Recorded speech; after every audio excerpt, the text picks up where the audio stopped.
Hey everyone, Charles here. And first of all, thank you for stopping by my podcast. If this show inspires you, makes you think, or gives you that courage to jump into action, please help by donating to this show. Click the link in the description and donate. Your donation helps us with production and finding great guests moving forward. Thank you and enjoy.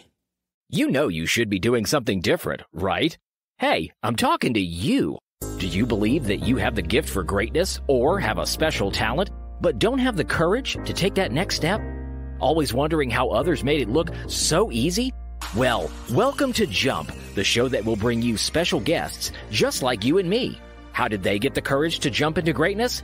Doing what they love and living the good life. So, get ready to jump with your host, Charles Matthews Jr. Yes. We're back with another Pack show. It's time to jump. And if it's your first time listening to the show, where have you been? We've been having great guests here and there, and it's all about jumping. Now, I know you're in the car thinking, I don't want to learn how to jump. No, we're not talking about jumping up and down. We're talking about jumping into greatness, jumping into the next level of your life. You're at the edge and you want to know, what do I do? How do you get to the next level? Now, my guest, trust me, he knows how to do the edge. He's going to talk about it when he's on that surfboard, hitting the big waves. He's going to tell you how to get into business and go on the edge. Let's welcome our special guest, Jeremy. Where you at? Yeah, Charles, thank you for having me. I'm out here in California and probably going to go surfing right after this podcast. So yeah, super excited that this is early in the morning and we get the day started. Well, let's ask right off the bat. Usually I wait later on to ask this question about my guests, but I need to know right off the bat. Tell us about the biggest wave, the scariest wave you ever hit. Scariest wave. So I've never been one of those like big wave surfers, the guys that go and surf do the toe ends on like the 50-foot, 100-foot waves, and that's never been me. So I'm a little more of like the high performance. I like to try airs and more tricks and stuff, but I have been out on some pretty big days. I think the biggest day that I really can remember was a day I was in a competition at Margaret River, and that's in Western Australia. And we went out in the heat. I didn't have the right board. The board was too small. I wasn't prepared for this size surf at the time. And I went out, and I remember just being out there, and it was so hard to just catch the waves. When a board's too small, it's just really hard to catch it because the wave's going so fast and there's so much water moving. And I ended up just like, I got one wave in my heat, but I remember just being out there and I felt out of my element. I just wasn't comfortable. And so I got one wave in, I didn't make the heat. And like two or three heats after that, they canceled the contest for the day because it was too big. And then the next day it was like perfect and amazing. And I was already out of the contest. So, that was probably the biggest day. There was another day that I surfed in Hawaii at Sunset Beach, and the beaches had been closed. When it gets too big, they yellow tape the beaches. And, you know, most guys and girls, whoever is surfing out there, they're going to be using a jet ski and going way out there. They're not going to be paddling from the beach. So it was closed off, and then they just let the tape down. There was still tape kind of on the beach, but they started to open it up for experienced surfers. And we went out, and I had just got off the plane from California. I think I surfed once prior to this session. I wasn't warmed up for like big surf. And I went out there, and I remember being out there that time, and there were some waves coming through that were kind of closing out the whole bay. There's like a big bay that you can paddle out and just not even get your hair wet. Like you if you never surfed before, you could paddle out there, sit, and then paddle in if you didn't like it, right? It's a very huge bay. But this day was so big that there was enough wet swell that it was closing the bay out. Like you couldn't really get away from it. And it was sucking you into this part that gets really shallow. So it was just a weird angle, big swell. And that was probably the last time I surfed where I didn't feel very comfortable. And that wasn't that long ago. That was probably 6 or 7 years ago. And it was still like, So what it was pretty so big. what did you learn from those two incidents? Because I'm hearing, okay, you weren't prepared. You had the small board. You came out there. You jumped off the plane and went straight over there. Like when you go out there, what lessons did you learn from this? Yeah. So, I mean, when it comes to big wave surfing, you really have to train it, and you have to train your lung capacity. You have to work on staying calm, because the moment you start to get nervous and Yeah. scared, you start to lose oxygen. So it's really just getting prepared, and mentally, just being prepared for what's going to happen. Because what happens most of the time is when a really big wave breaks in front of you, it's not as bad as it seems. Well, Like, it's listen, we're like watching. it does. We're Like, it watching doesn't. TV. I don't know about you, but when we watch TV, we see you guys go underneath this thing, and when it crashes, we're like, Well, something.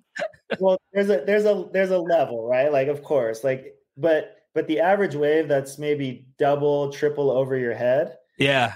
only going to hold you under for maybe like 5 seconds Okay.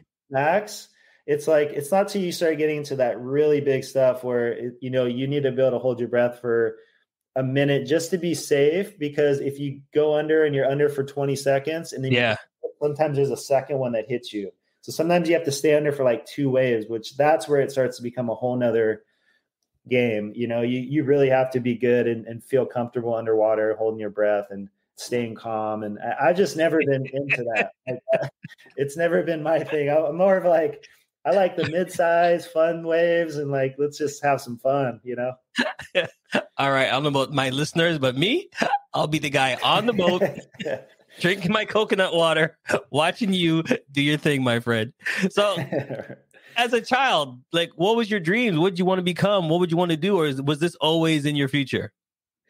Yeah. So when I was 12 is when I started surfing. And before then, I rode a boogie board and just kind of played in the ocean. And my dad surfed at the time, and he had all his friends surfed. And so I would see surfing, but I never really thought of like taking it up. It looked hard, and it just didn't seem like something I wanted to do. And then one day I jumped on my dad's board. He got out of the water. His board was sitting on the shore, and I just asked him, like, "Hey, can I try it?" He's like, "Sure." And I just kind of walked out into like waist deep water, and I took this like little whitewash, and I stood up on my first wave, and I rode it, and I was like, "Wow, that was way better than boogie boarding."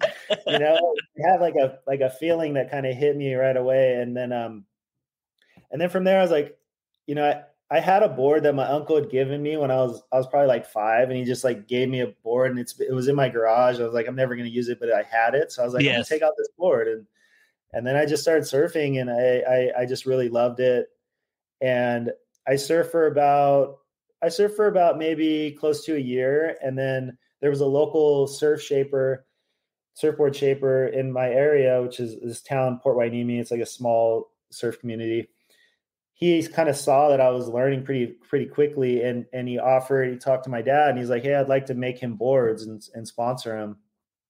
I was like, "Cool, yeah." And my dad was like, "Great, we don't want to pay for boards anyway." So he started making me boards, and I just started progressing pretty quickly. I started kind of watching surf videos and like studying the surf videos, and really just self-taught. Like, I never had anybody give me any tips or anything really. I just started getting boards, learned on the go, learn on the fly, and just follow your craft. Yeah, and luckily there was we had a group of like 6 or 7 of us that all were doing the same transition from boogie boarding. And then once I started surfing, they were like, "Well, let's start surfing." And then I had a pretty cool core group of friends that we could walk to the beach every day and then surf together. And so it was pretty easy to kind of get to the beach and pursue this. And then after about a year or 2 of surfing, I decided to start doing some amateur events.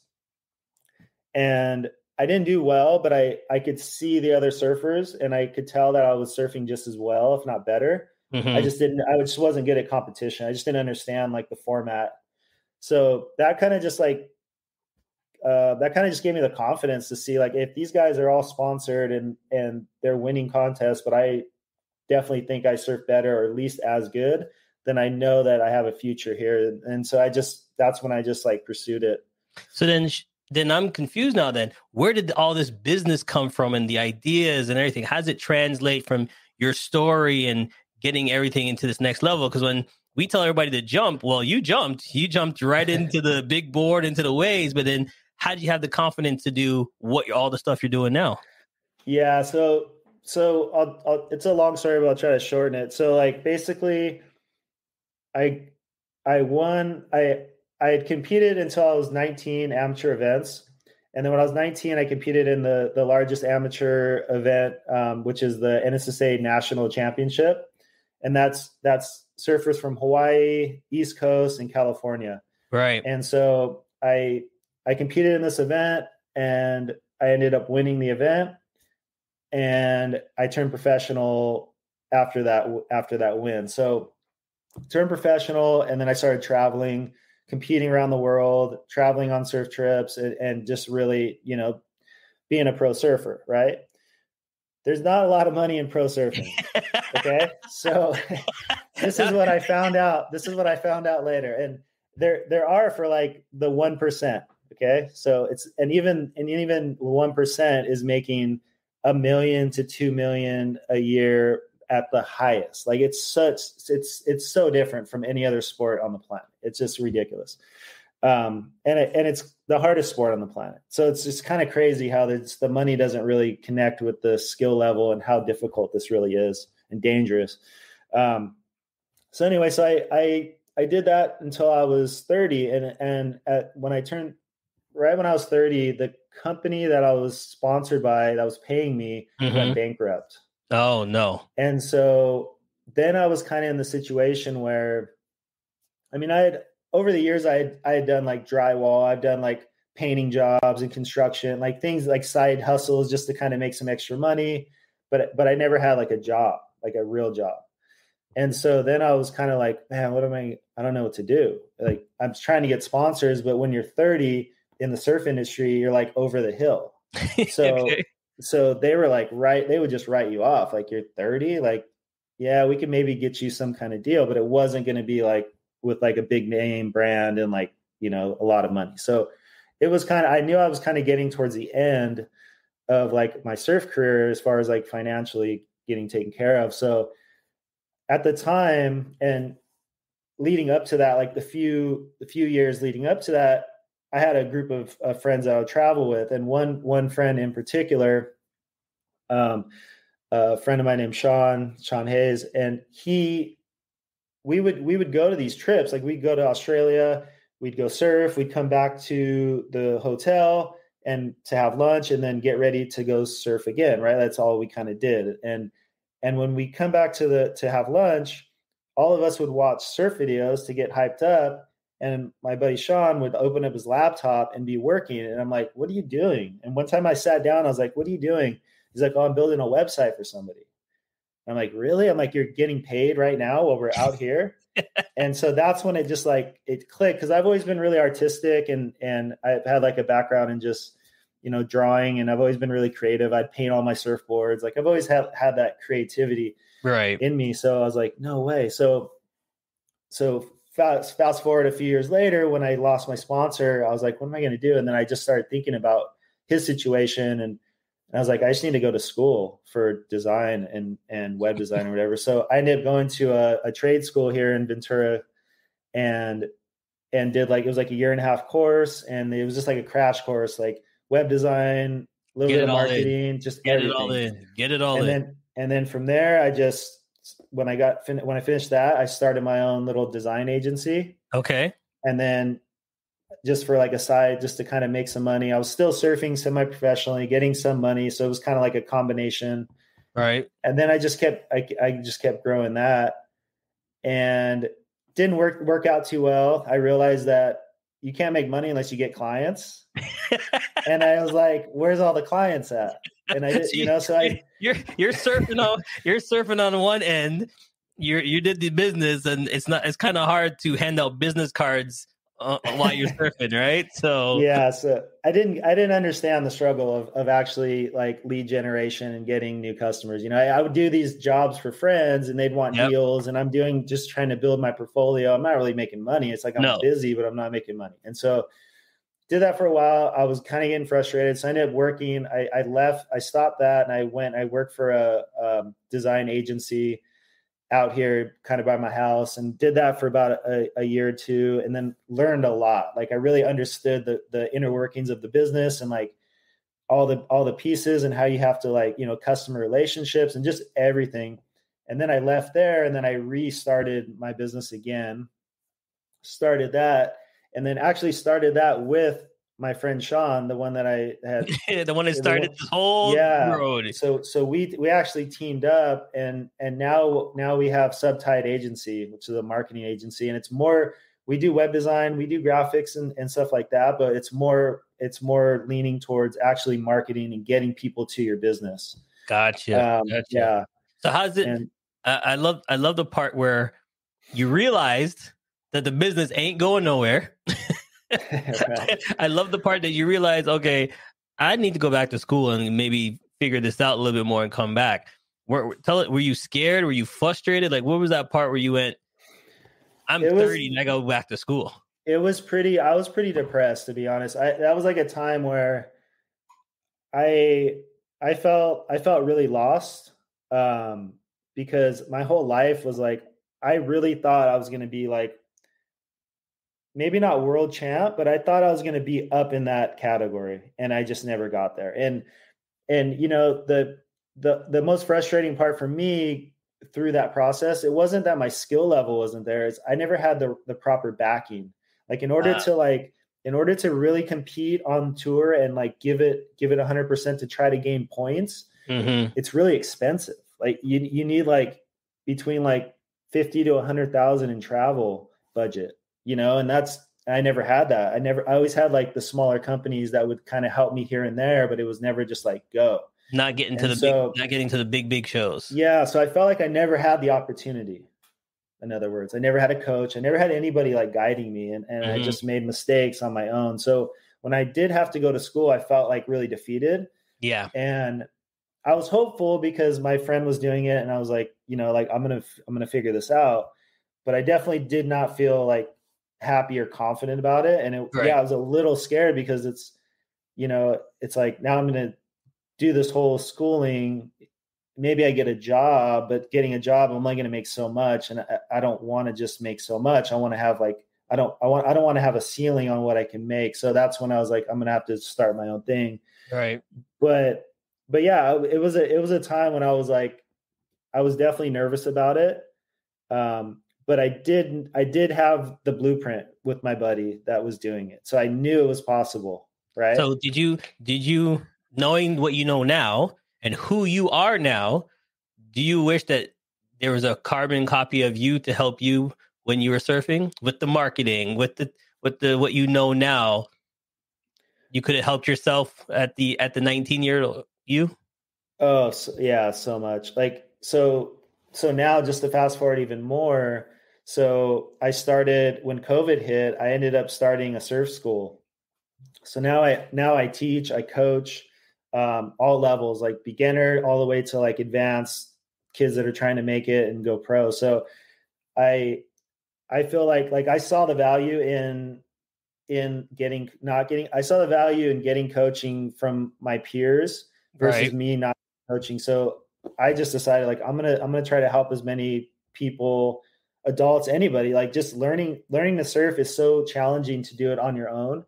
And so I'm just trying to give back as much as I can and hopefully make a profit doing that, because that's all I want to do is be at the beach anyway. Like even if it's like pushing beginners in, I'm much more happy there than in an office. Gotcha. And the other thing that I started a few years after I got out of it was probably 5 or 6 years after I got out of the design schools, we started a clothing company, which is Ruit. And so that's kind of like that was a kind of a way to sponsor myself. So I sponsor myself, Ruit Clothing. And so basically what I'm trying to do with all of this stuff that I'm doing with all these businesses is I'm trying to build a lifestyle that I want to live. And I'm happy to not have, I don't want to put all my eggs in one basket. And what I want to do is have 3 part-time jobs that create like a solid income. And then I can kind of go back and forth and kind of rotate, and spread my, some people would say I'm spreading myself thin, but they all kind of intertwine in a sense, because the clothing keeps me representing brands and keeps me in the marketing game, and then also keeps me pushing my surfing. The surf school helps to promote the clothing brand, and then the marketing helps both of the businesses, and then plus other businesses out there. So I feel like it's a nice little combination of things that are kind of keeping this all rolling, So before we have some fun, explain real quick, what does the logo mean? The Ruit clothing. So, all right, let's do this in a short. I'm still working on trying to like shorten this down. So basically, the word itself, Ruit, if you flip the letters around, it spells true.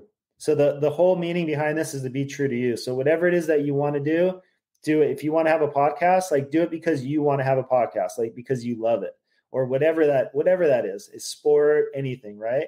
And so that's the meaning behind the name. And then the 3, the backwards, I use a 3 and I flip it for the E, and that stands for 3 of life's questions. So who are we? What is our purpose? And where are we going? And then the logo was based off of an Inca temple, because when we started this business, a good friend of mine that I grew up with was down in Peru, and we started all manufacturing in Peru while he was down there. And I wanted something that was a timeless design that would fit on the nose of the surfboard perfectly. So that was the whole design behind that. And then in the logo, it has the 3 steps. So there's a lot there. And I haven't found a way to like be concise enough to be like, just do it like Nike. So I'm working on that, but it's be true to you is the meaning of the brand.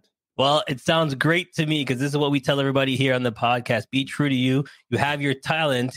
Be true to yourself and try it out and jump. All right, let's have some fun.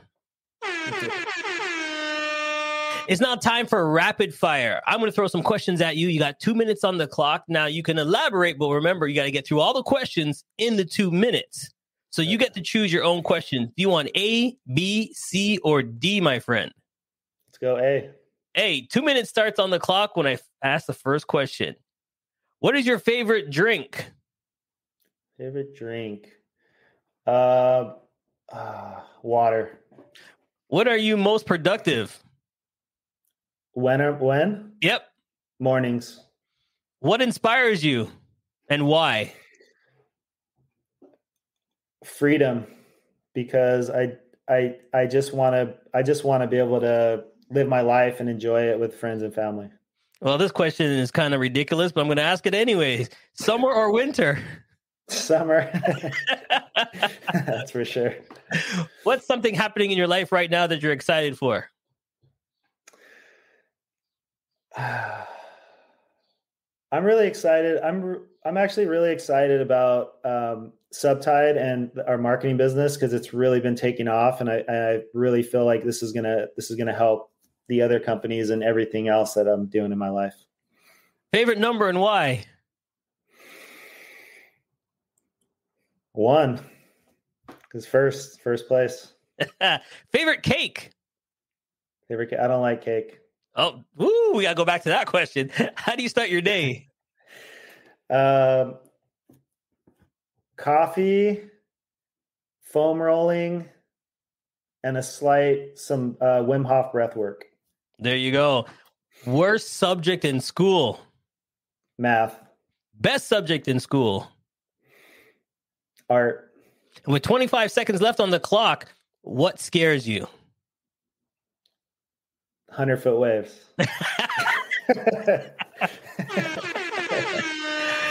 And you made it through rapid fire. Don't go nowhere. We're going to take a quick break.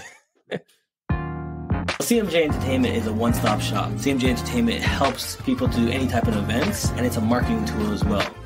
So we'll cover everything from start to finish. If it's a wedding, we'll make sure your wedding is over the top. And if it's an event, we make sure that everybody gets information at the end of the day. Give us a call at 416-414-8964 or online, go to cmjent.com.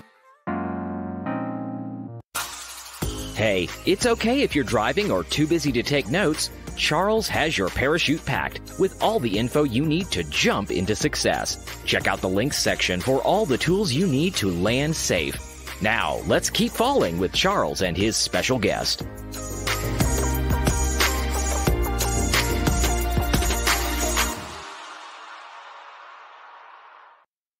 Yes. We are back live with my friend. Okay, here we go.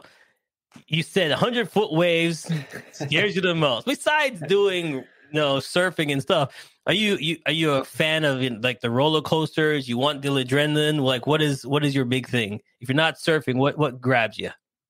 Like lately, I've really been into golf. I have a group of friends that I started golfing with probably like 4 or 5 years ago. And then I had a few little injuries, so I stopped. And now they're like, they didn't stop. So now they're like really good and I'm terrible again. But I just love being out in nature. And I think mentally it's a really healthy sport for me at least, it's so frustrating. And you really have to be patient, and you have to learn to block things out and focus. And I love those types of sports. I also really love snowboarding. So that's like another thing, but I skateboarding, snowboarding, golf when I'm not surfing is what I've kind of is your into. thing. So in a nutshell, tell my listeners what's the greatest things that you've learned from all these setbacks. Well, for sure, what I tell kids that I'm working with that are trying to aspire to surf is have a backup, and don't just have everything in like all your eggs in one basket. And I think that's probably why I do have multiple businesses, and it's probably subconsciously like the lessons that I've kind of had to deal with is why I'm doing it. I never really thought about it, but I'm assuming that's it. But yeah, just really like having a backup plan and just really living with empathy also. I think it's so crucial to like understand that everybody comes from a different place, and you really need to like you can't be so quick to judge.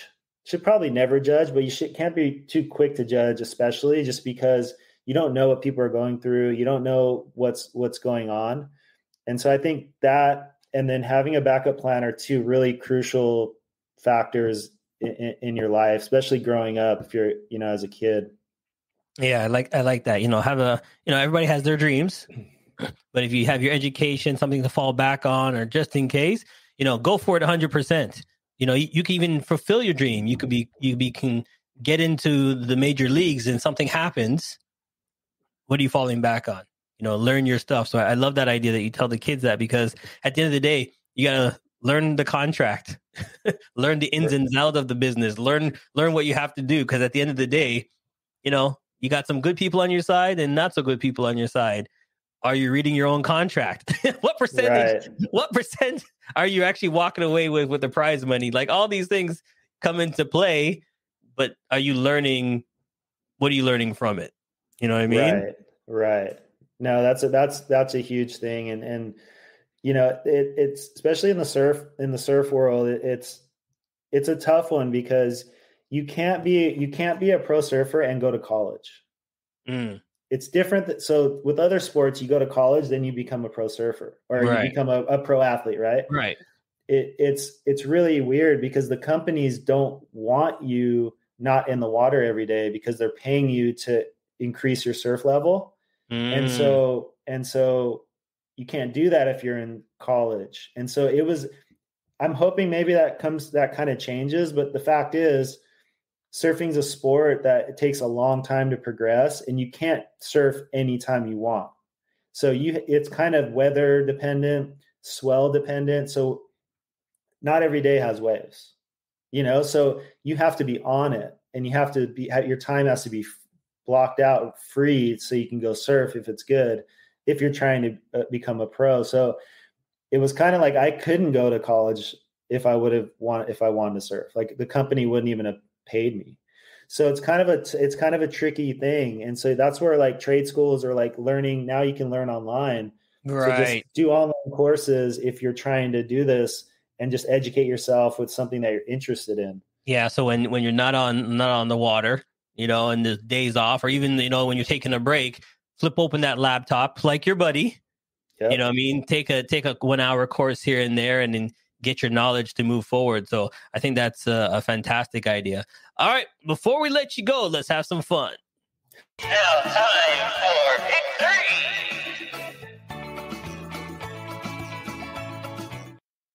It's now time for Pick 3. You're going to ask yourself the last questions before we let you go. So I need questions. Pick some numbers between 1, and we're going to extend it now to 20. Okay. Give me 3 numbers. 3 numbers. Let's go 10. What else? 15. 2 more. 10, 15, and 20. 10, 15, and 20. Here we go. Name 2 people, past or present, that you would want to shadow for the whole day. Grant Cardone, Gary Vee. Those are money makers, man. Why those 2 people there? Let's go. Oh my goodness. You don't even have to explain those 2. Perfect. All right. Next question. What is your full morning routine? You said coffee, this. Give us the rundown how you prepare your body, prepare yourself. Okay. So usually wake up around 6. I set the coffee pot, get that going. I'll lay down on the floor with the foam roller, kind of just roll out a little bit, do a little breath work. Once the coffee's done by then, I make a pretty elaborate cup of coffee. I put mushrooms, I do coconut oil, creatine, sea salt. I have this Laird Hamilton creamer. Like I put a lot of stuff in there. You sure it's still coffee? You sure it's still coffee afterwards? Okay, it tastes like coffee. That's all I know. But I feel good. I put collagen, whatever. So I do that, and then I'll open up the computer. And the night before, I try to have the desk clean. I have my to-dos, like at least like 2 or 3 to-dos that I need to get done before I can leave the house. So I get up, get my coffee, open it up, look at my to-dos, knock out a couple of those just to kind of get me in the zone of like knocking stuff out. And then depending on the surf, I either will, or if I have lessons, I'll leave to go to the beach.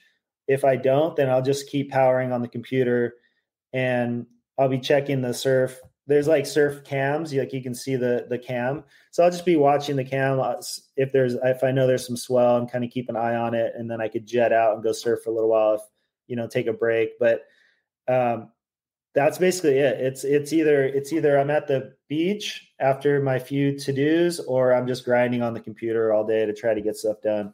All right. Now here it is. Here's the one question now that you can tell the world and get it out your head and tell people, stop asking. Here it is. What's the one myth about your business, about surfing, you want to squash right here on the jump? The one myth about surfing. There's a few. So, well, there's the lingo thing, which it doesn't really bother me anymore. I feel like it used to be an issue where everybody was like Spicoli and like, hey bro, like we don't talk like that. No real surfer talks like that. Just FYI. So for your audience, if someone talks like that, I guarantee they're not good surfers. Like I would put all my money on that they cannot surf very well. But I like anyway, that one. I like that that could be one. that's another thing. But I think the main myth is about the sharks, and I hate saying this because now I'm going to knock on some wood, but like most people that I talk to that haven't surfed are like, I'm afraid of sharks. Like, I'm not going in the ocean. And yeah, I mean, they're out there, and that happens. But the odds of that are, I mean, if you drive in a car, you should be way more worried about that. Gotcha. And Okay. so I think that's the main myth, that you're going to get eaten by a shark every time you paddle out. But I'm going to knock just in case. Listen, we're knocking here for you too as well, my friend. Thank you. All right, my friend. Thank you so much for joining us on The Jump, telling us your story, how you got to the next level, and your ins, your outs, your ups and your downs. And we wish nothing but the best for you moving forward. Awesome, Charles. Thank you so much. I'm honored to be on the show. And I can't thank you enough. Not a problem. All right, everybody. What are you waiting for? Hey, it's time for you to get onto that serve. It's time for you to jump into action. And like he said, if anybody comes up to you, hey, dude, what's going on? It's not the right fit. You got to find your fit. It's time to jump into action. Hey, this guy is the fit for you. So if you're looking for information, marketing, whatever, jump on his surfboard. He'll take you down the wave. Thanks for watching, everybody. We'll see you next time. Hey, hope you had a great time listening to the show. If you think I did a great job, please buy me a coffee. I still got a lot of work to do. We would love to hear from you, your feedback, so please click the link and leave us a review. You can help us grow by following us on all social media platforms and sharing this link. Once again, it's time for you to jump. Success is waiting.